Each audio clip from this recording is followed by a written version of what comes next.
Баршаңызға сәлем. Сіздермен бірге ана мен бала каналы. Балаларымызға дәмді, тәтті, тіл үйретін бананнан жасалынатын балмұздақты даярлайтын боламыз. Ол үшін бізге ең қатты өте піскен банан және де 150 грамм су немесе сүт қажет болады. Оны осылай қатты үлкен қылмай, орташа көлемде турап аламыз. Және пакеттерге салып, бөлек-бөлек араларын қатты ашпай, орташа деңгейде қойып, морозилкаға саламыз. 4-5 сағатқа қатырған соң, оны аламыз да ыдысымызға немесе блендерға салып, менде мындай қол блендері, сізде ыдыстағы блендер болса, соған салып араластырып алсаңыз болады, езіп. Мен осылай езіп шықтым.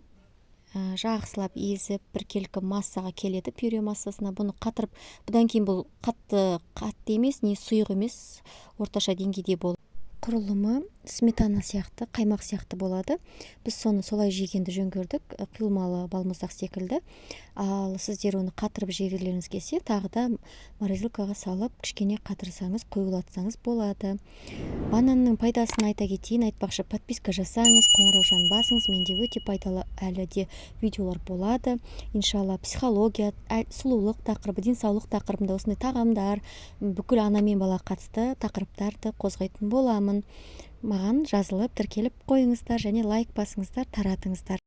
Бананның пайдасына келетін болсақ, егер балаңыз анемия немесе қаназдықпен зардап шегіп жатқан болса, онда бананда темір дәрумені бар.